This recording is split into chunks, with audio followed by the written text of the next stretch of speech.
Magandang umaga po dyan sa ating mga kababayan dyan po sa the Netherlands. I hope everybody's doing okay. Marami po akong engagement sa the Netherlands. Isa na dyan yung pakikipag-ugnayan sa iba't ibang sangay ng ICC in relation to the case of Mr. Duterte. Hindi po ako nakipagkita kay Mr. Duterte. Hindi po ako parte ng welfare check. At liliwanagin ko lang po na ang part ng visitation policy ng ICC Detention Center ay walang bisitang pwede mangyari kung hindi pumapayag yung detainee. So, ganun lang po kasimple yun.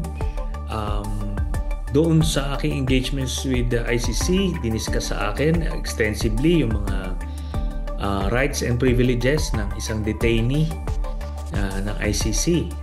Yan, kasama na dyan yung walang restriction sa visitation ng pamilya, wala ring basically walang limitation sa conjugal visits. Pinakita rin yung mga iba't ibang facilities ng detention center, yung kwarto nila na 10 square meters na may banyo. So, komportable siya. Hindi siya selda. Tapos, one detainee per room. Lahat sila, 6 sila dyan sa ICC Detention Center. May common area sila, may recreational area. May gym, may gym. Tapos they can cook, may kitchen dyan. Yung ICC made sure or was very conscious na gawing komportable and humane ang conditions nila doon. Yan po. At ito pa pala, merong access si Mr. Duterte na sa telepono sa kanyang mga pamilya 24/7. Yan po ay isang malaking kasinungalingan base sa impormasyon na nakala po natin. Ganito po, sabi ko nga kanina, may access sa telepono si Duterte 24/7. Yung unang beses na nangyari yan, hindi ba dapat sinabi na yan ni Digong sa kanila? Diba?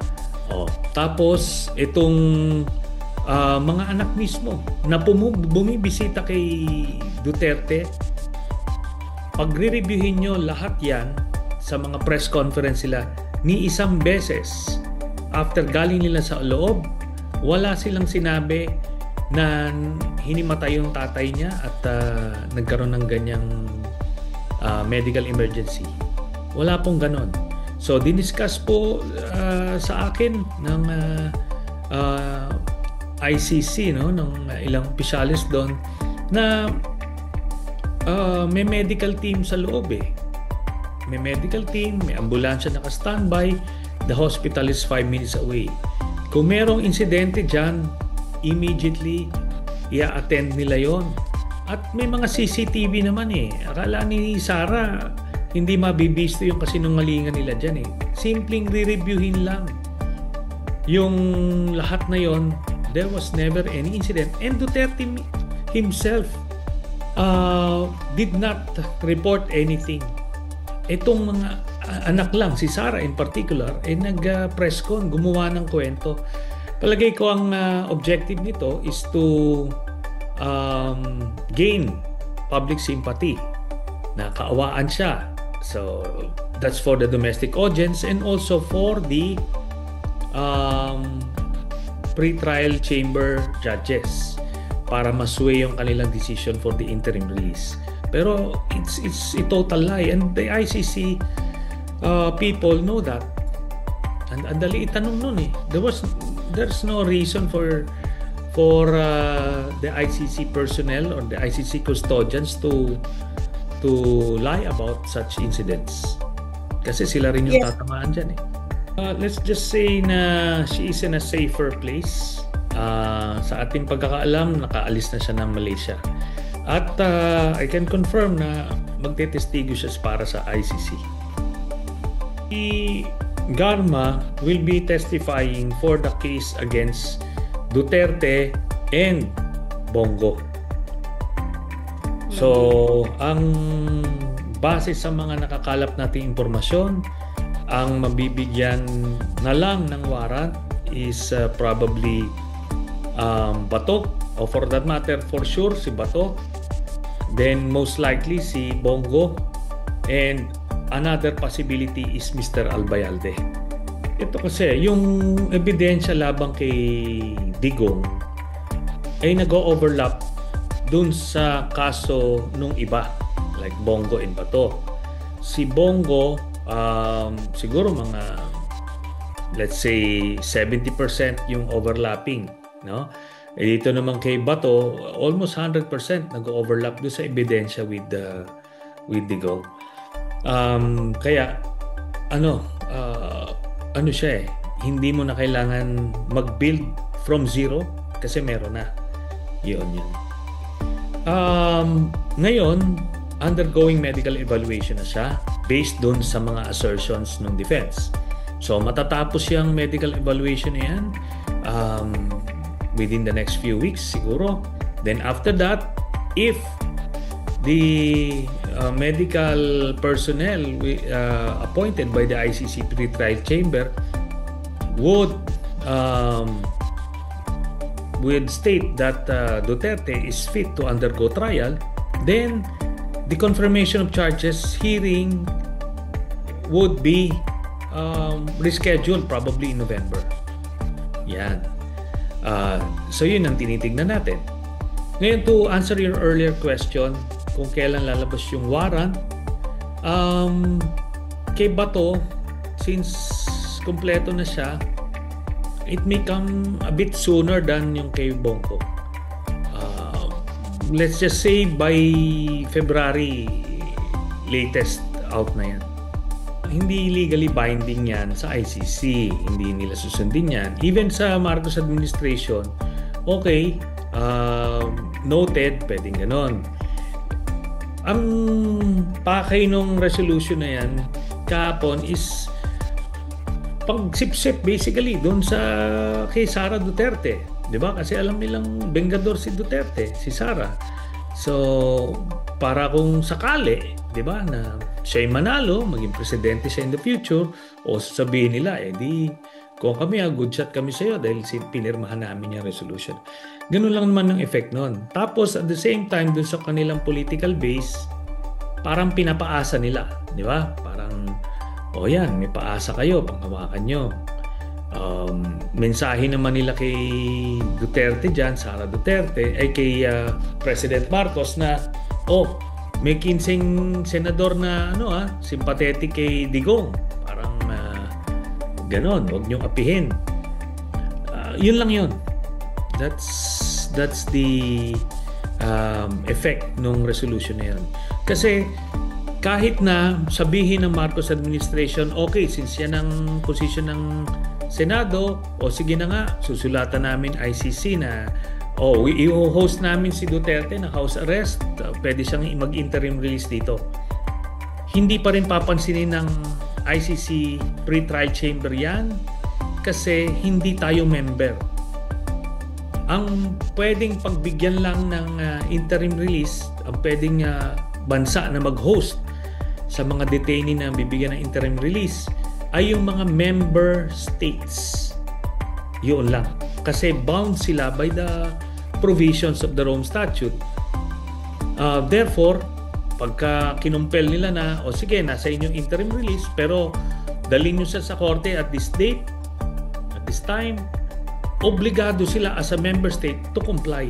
Pero kung hindi ka kasi member state, walang compelling reason yung non-member na sundin yung ICC directive. So yun ang reason. Kaya wala talagang value yung resolution na yan as far as ICC is concerned. Ang bottom line kasi dito ay yung kapalaran ni Duterte ay nasa kamay na ng ICC judges. Wala yan sa kamay ng mga politiko dito, kila Sara or whoever. Pero babalikan kasi natin, bakit ba siya nakakulong dyan? Kasi di ba nag-utos siya na ipapatay yung libo-libong mga Pilipino na tayong lahat ay nasaksihan yan, mga pangyayari niyan noong panahon na yon. So bakit ngayon the way they are acting is as if walang kasalanan whatsoever si Duterte, na parang kinulong siya nang wala siyang ginagawang mali. Sandamakmak yung ginawang kasalanan at kamalian ni Duterte, kaya siya nakakulong. At ang ICC napaka-metikuloso niyan sa ebidensya, hindi yan basta-basta magkukulong ng tao na walang basihan. Kaya yun ang dapat pag-isipan ng mga supporters niya. Bakit nga ba nakulong itong iniidolo niyong si Duterte? Kasi nagpapatay siya ng mga Pilipino nung siya ay mayor at nung siya ay presidente, na hindi dapat ginagawa ng isang halal ng bayan yan. Kaya ka nga binoboto para pangalagaan mo ang kapakanan ng bawat konstituente mo, bawat Pilipino. Pero baliktad ginawa niya pinapatay niya So, kaya ka nga nakakulong ngayon. So, yun lang po yun. Nagpapaawa sila dyan para, yun na nga, magbago yung opinion. Pero, nire-remind ko palagi yung taong bayan, huwag niyong kaawaan si Duterte, kasi nung siya'y nasa kapangyarihan, hindi naman siya naawa sa inyo. Wala naman siyang pakialam sa bawat Pilipino ng panahon na yun. Ngayon sumagot yung the Netherlands. Pero hindi pa natin alam, ngayon o kahapon sumagot, pero hindi natin alam kung ano yung sagot.